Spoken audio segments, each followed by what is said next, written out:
The King has revealed he's going to be fronting a nature documentary on Amazon Prime early next year. It's called Finding Harmony, A King's Vision. And it'll focus on the King's personal work as an environmentalist in palaces and places like the Highgrove Estate in Gloucestershire, as well as projects that he supports in Guyana and also India. The announcement comes after Prince William was featured in an Apple TV documentary, which you can see there with Eugene Levy, the Canadian actor, when he took him on a tour of Windsor. And I wonder whether you think getting close and personal with the royal family is important. It makes you realise more about them. It makes you feel closer to them. Will you be watching the King's new show? Obviously, I'm going to start with you as a great friend of the royal family. Is it a good idea? Well, we all need royal documentaries. Where would Channel 5 be without them?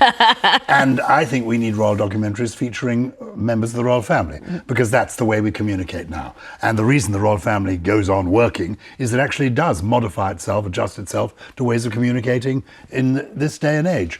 And the thing about the King and nature is that he was thinking things that everybody's thinking now, almost before you and I were born. I mean, certainly you will remember people mocking him. Yes, for talking to his plants. And now we all talk to our organic plants. Gardening. All of these things, yes. He really cares. So if it's authentic, like when Queen Camilla did a documentary last year about battered women, yes, and going to refuges, it rang true because we know she really cares about it. So if it rings true, then it's a really good thing. And so this will ring true, and people will think, actually, this man knows really almost as much as David Attenborough. Yeah. Let's watch this. Also, incidentally, the King is a very good broadcaster. I've seen him make documentaries before. He's got a very nice way with him, so I think it'll be a big success. Good idea. All right, except of course the memory that is still there for some of us who were round about in 1969, that television programme about the royal family, which I remember watching. I was 7 in 1969. Yes. And it's not been shown since. Never been shown since, because the Queen disliked it and detested it. The Duke of Edinburgh abhorred it. Yep. They wished they hadn't done it. Then we had It's a Royal Knockout, which was a colossal embarrassment, and they really wished they hadn't done it. And remember, Prince Edward lost his temper at the press conference afterwards and stormed out. So that was a terrible embarrassment. Then, of course, the interviews that Diana did with Martin Bashir, we know that was hugely discredited, but the one that the King gave to, well, he was then Prince Charles, to Attenborough, and, you know, that whole thing, which afterwards people wondered whether they should or shouldn't have done it. And, of course, the infamous Prince Andrew, Emily Maitlis interview. But those are quite different. Joanna, well, yes, but you wonder whether there's a lesson to learn, which is don't show us too much of yourselves. You know, remain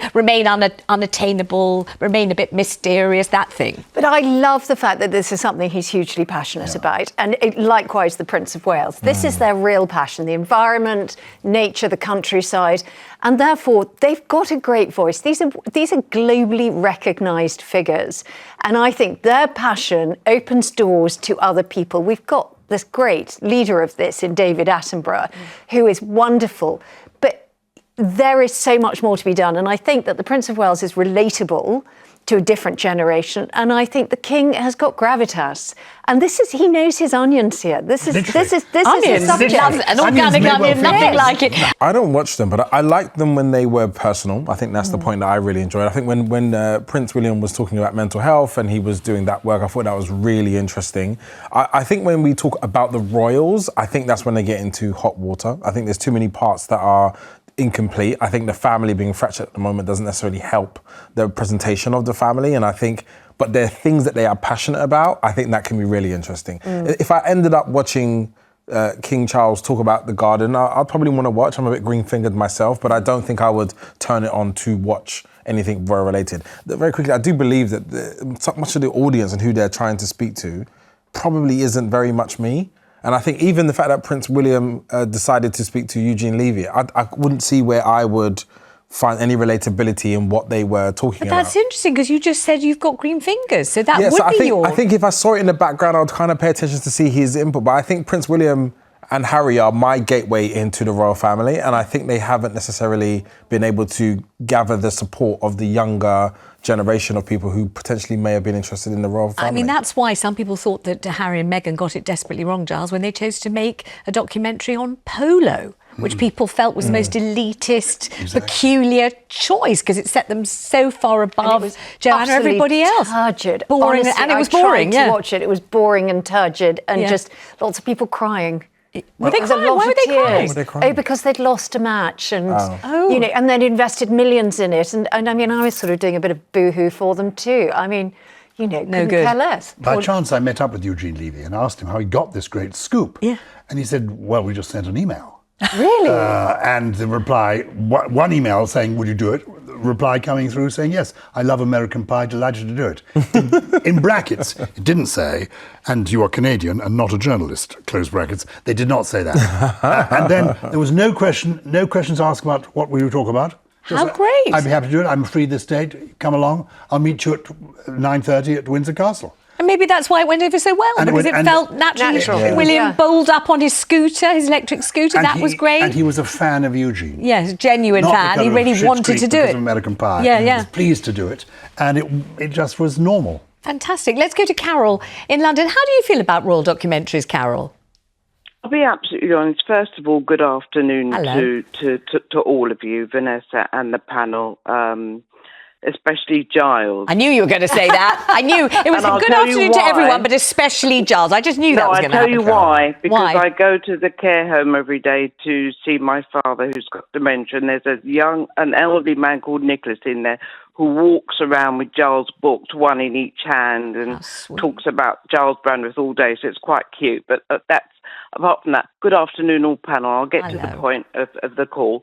You I don't need to get to absolutely the love point. Gyles just wanted to keep on saying good afternoon to him. He loves it. That's all Maybe you take need. the details. Maybe I your could team talk take the to details, and I Gyles can all go and see day. this gentleman. I find Gyles one of the most interesting people to listen to. But Vanessa, tension's on you now because you're also equivalently marvellous, as are the rest of your panel. Well, you're a lovely caller, and you can call every day if you have the time. Please do. Please do. What do you think about these royal documentaries, though, Carol? Right, first and foremost, I'm a royalist. I absolutely adore the royal family. All my mother's side are ex-army, and I absolutely adore the royal family. I think Prince William is absolutely marvellous and understated. I think himself and Kate do a marvellous job. I think if somebody gives them the time of day with documentaries, it shows their humanitarian side, their caring side. Yeah. He doesn't have to do that. It's not all about cash and money. I genuinely think he cares, as does King Charles cares about the planet, about nature. We can all learn something from everybody. I absolutely adore them. Prince William and Kate being my absolute favourite, because I think that, especially after all they've been through, give them the time of day. We should have respect. I'm very old school in my. I'm going to run that past Charles. thought process. The idea that Carol, feels that she's just interested to know what they think about things, and she gives them the time of day. I think that's rather civilised and It's delightful. very civilised. Yeah. And also, they are role models. People do look up to them, and that's what's so interesting about them. What I loved about the coronation, in fact, was the way it reflected a modern royal family, a blended family. You had a couple who had been married before coming together with their children and their stepchildren, and actually they reflect the world we live in. And interestingly, Prince William, talking recently to Eugene Levy, clearly making it clear that he did respect tradition. There were some changes necessary in his view, but actually for him, family comes first. But Charles, then when duty. Marvin says, as he said, except for himself, I don't need to repeat it, but when he said, I don't necessarily feel they're aiming at me, didn't really feel as if it's for me, what would you say to that? Well, I think we do need figureheads. It was interesting, I thought, during the Trump visit, how useful it was to have a non-political figure able to host that and represent the country. So, and I think some aspect of them must. Do you rate any of them? Harry and Anyway. Meghan. Do you? Who to? Harry and Meghan are probably And the why most not? aligned to them. Yeah. And I think it's just more, what would make me happy is if there is a repair. And I don't mean it has to be merry. I think it just has to be a repair and there to be some sort of alignment. I think since Diana, where my grandmother was really passionate about Diana, we haven't had that feeling about the royal family in my family. It saddens me in many ways. And for me, the repair is the number one thing. Harry and Meghan were the gateway for a lot of people. Their fracture creates distance. And I think the other way around it is William, but I think William hasn't really been able to hold that space well enough, really.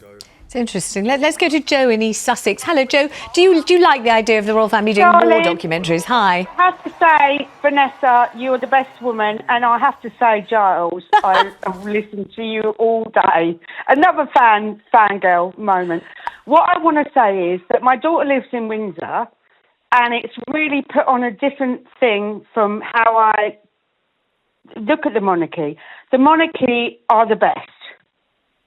King William, he's not king yet, but Kate, I had cancer last year, and when Kate did her video, it really resonated with me, and it made me feel like I'm not the only one. She really was a trailblazer for that. I think you're absolutely right. Joe, may I ask you something? Your daughter lives in Windsor. It's made you kind of reappraise your idea of the royal family. Why? Why has that affected you? What has she seen or experienced that has changed your mind? Because I see Windsor Castle every day. and my grandson, he goes, I'm the king. Ah. And you know, he's 2.5 and he goes, I'm the king. And I think maybe one day you could be the king, because Kate didn't come from royalty, and she is the best princess, I think, in the whole of the world. I think even if your grandson, and let's hope he does, grows up to marry Princess Charlotte, I don't think technically he can end up being king, but he could get very close, indeed. Could get very close. They could get very close, and living in Windsor does make you feel a bit royal. I don't see why I wouldn't. I get that completely. And I've been to Buckingham Palace, not in the way that Gyles has been as a close pal, but I've been to the garden party. I was honoured to go a few times, and you do feel a bit regal sweeping in. I did feel slightly royal. I was sure if I cut myself, a bit of blue blood would come out at that point. But Windsor Castle and Buckingham Palace are relevant to this, because the late Duke of Edinburgh, Prince Philip, said to me once, it's terrible if people think of us as celebrities. And he was anxious about, this is many years ago, Diana and Fergie, because he said, if people take it for themselves, they're not celebrities. They get the attention because of 1,000 years of history. Yeah. That's, if you start taking it, he used to say, if you had known the Queen, he said, in 1953, we went on a Commonwealth tour. In Australia, more than 1 million people came out and cheered the Queen.